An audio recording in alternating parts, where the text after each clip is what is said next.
Well, hi there. Don't forget to like and subscribe if you wouldn't mind. Also, I love you and God loves you, and enjoy the video. Okay, enjoy the video. You know, Minecraft is one of my favorite games. It is a game me and love big. Partially because I like building. I just like building weird things that have no real purpose. That simply dwell as, items. I like creating backstories behind some of the items and things like that. I think that's a lot of fun. But one of the things that I was kind of thinking about lately is like the idea of like, how did we get here? We often take it for granted that certain things simply exist and simply are, when in reality, life is much more complicated. What causes something to be is an amalgamation of so many different events. I will let the frog have his. Hmm? Oh my god! Hiking? Oh, wow, it is moving really slow. But that's okay. We'll just use it as background. Wow, look at this. Look how choppy this is. Why is it so choppy? It has to be the connection, right? Anyway, sometimes you just sit there and you're just thinking about, like, well, how did we get here? How did all this stuff come about? You can't help but, like, break down the numerous different things that lead to our existence. You think about, like, oh, well, your parents meeting is part of the reason that you're here now, but like there's a whole confluence of events that come before that like make it so that like their parents met and then their parents met and then and you just go and go and go and you're eventually left with this almost endless loop of just like constant going back further and further and further, and how like your genetics are connected all the way back to the first human beings. And not only that, but they're connected back to things that were alive before human beings were alive. They're connected to the very stars, the cosmos themselves are part of what like breathe life into our little existence. No, no, no, no, no, no, no, no, no, no, no, no, no. Oh, come on. Ah, yes, I love you, little birdies. Please don't spawn in front of me when I'm trying to do that. Wish I could just pick you up and carry you with me. But it's fine. And this confluence of events, one has to question, could it have changed? Could things be different? Could we have come about in a different fashion? How different would things be? And then I can't help but think, you know,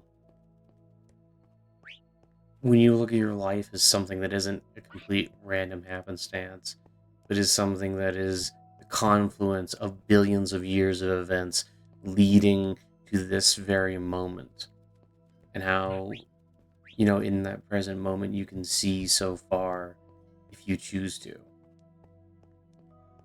And it just kind of makes you go, oh, okay, life has meaning and difference and things in it.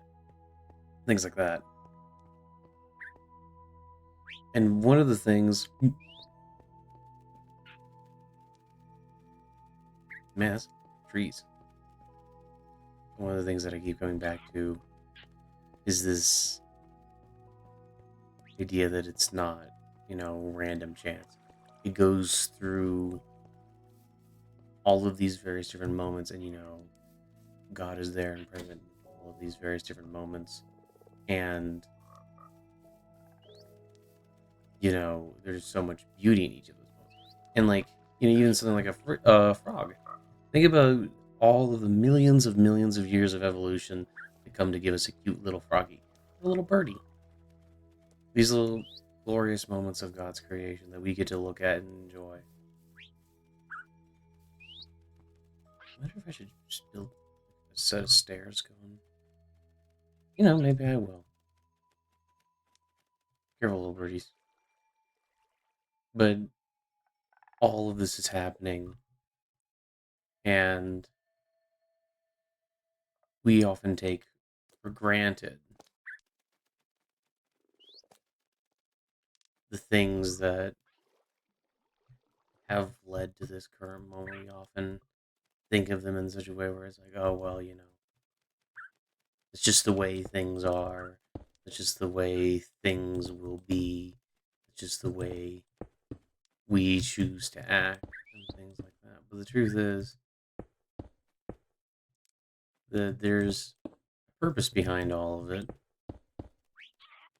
And I think, even though sometimes it's really hard to, oops,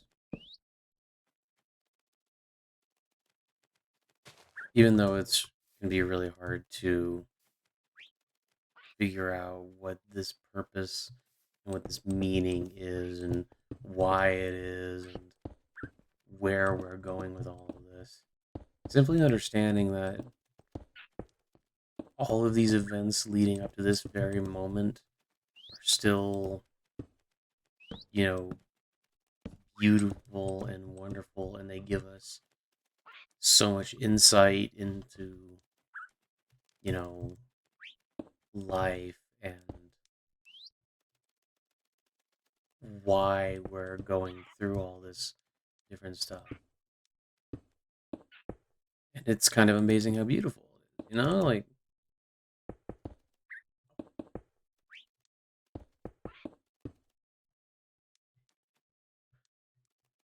I've been thinking out loud. I keep going, what am I missing? Oh, Lord. No. Okay. No, nothing's missing at this moment, actually.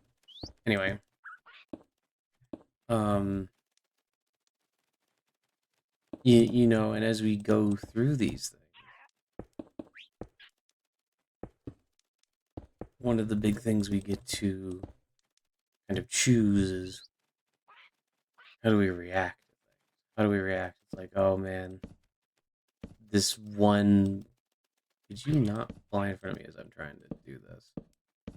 I need to have you guys like sit down somewhere so that you don't get hurt.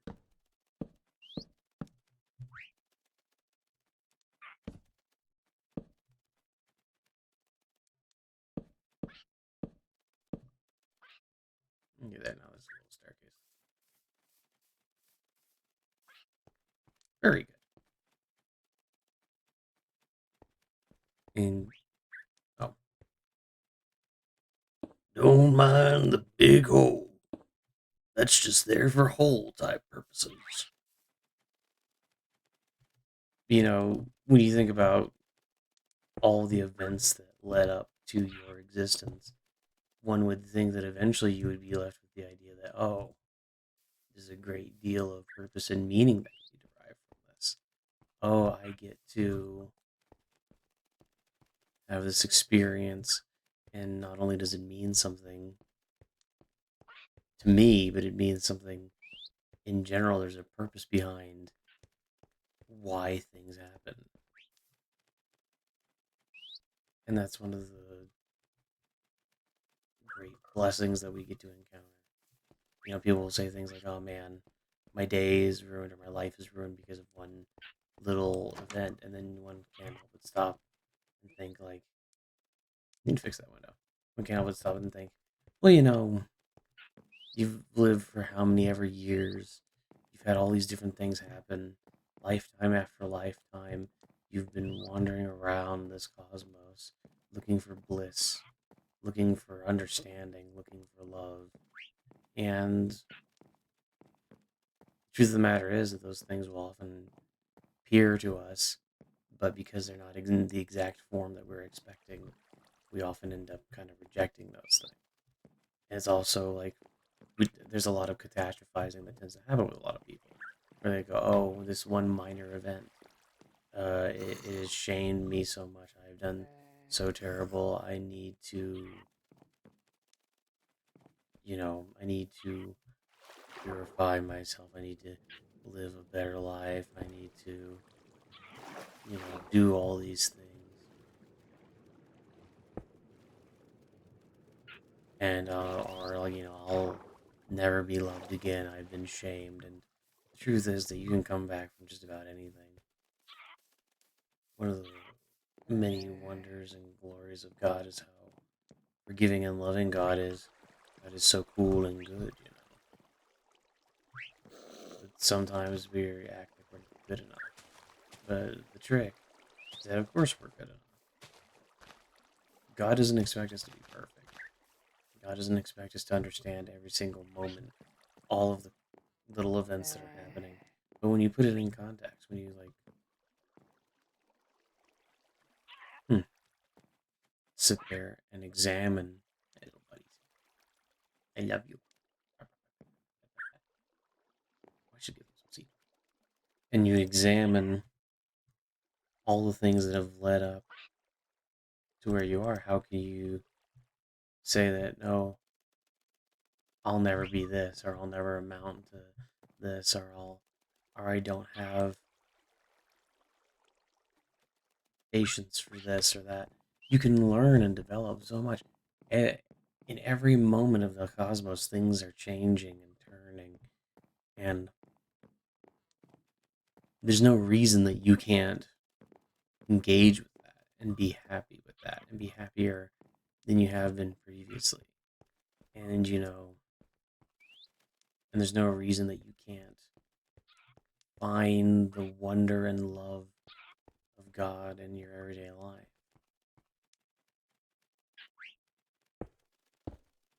You see that as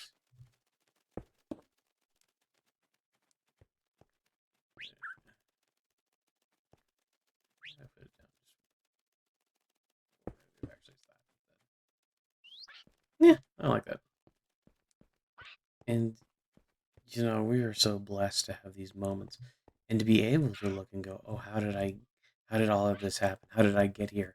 And being able to like perform serious self inquiry is actually one of the best spiritual practices because it can really help you identify things about yourself and especially identify things that you're lacking or things that maybe you're not actually lacking and maybe you're taking them too seriously. There's a lot of different benefits of these sorts of things, and it's really really cool that we get to have this time to examine. And some people are like, oh well, that's just navel gazing. It's like, well, there definitely is a period in which if someone is being obsessed with what they think and why they think and going through certain things and not using it as a jumping off point for growth, then yeah, that's navel gazing. But the truth is often more complicated than that. And what it really depends is that self inquiry is a tool. And tools are useful as long as you're using them correctly. Investigate yourself, ask, how did I get here? And use that as a jumping off point to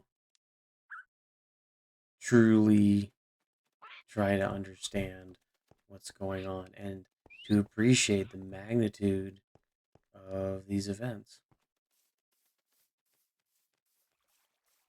You need to appreciate the magnitude of all of the things that have happened to lead you to where you are. And understand that, for instance, some people think they're like bad people, or they think they're like, oh, I'll never amount to whatever. And the simple truth of the matter is that you don't need to amount to any particular thing.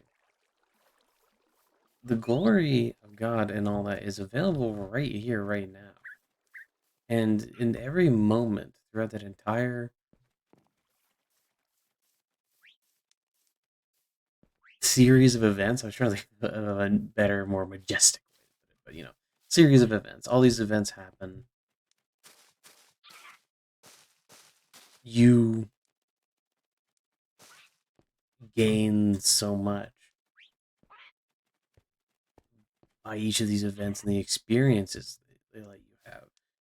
The growth that you start to take on and develop because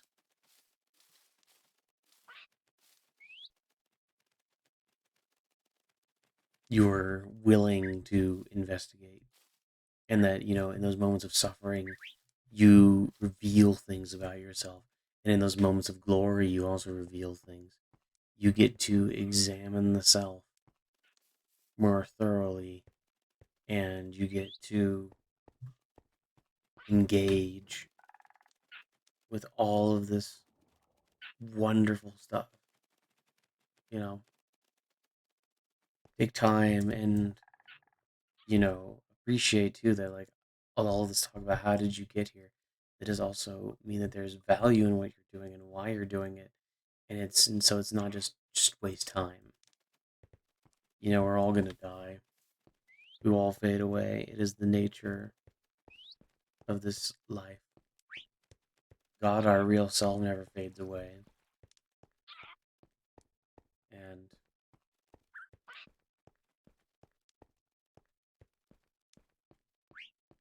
the truth is that you should try to cling to the thing that is truly permanent. Don't cling to the things that are not permanent, that are ever changing, going through constant cycles and things like that. God, the one true constant of all things, is infinitely worth attaching yourself to and going to. And when you examine these things, like, how did I get here? You have a moment where you have to realize, though, I'm here, and once again, it's for a purpose. It's not just cause. And then on top of that, you realize that by serving others, by doing the will of the Lord, you get to experience more of that bliss. That bliss that is, once you truly encompass it, is permanent. But in the meantime, people.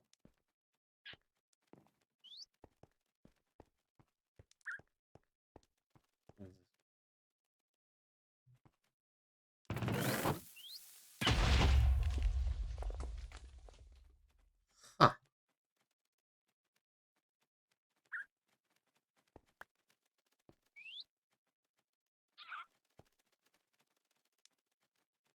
Well, that's weird.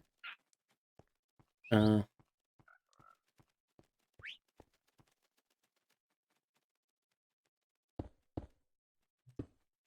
but we have to appreciate these moments, appreciate what they stand for, and don't cling to the things which are impermanent, and instead cling to the things which are most permanent, which is, of course, God. I mean, God isn't necessarily a thing, but you know what I mean. It's not a thing. It's not necessarily a lady or a man. It's kind of everything and all that.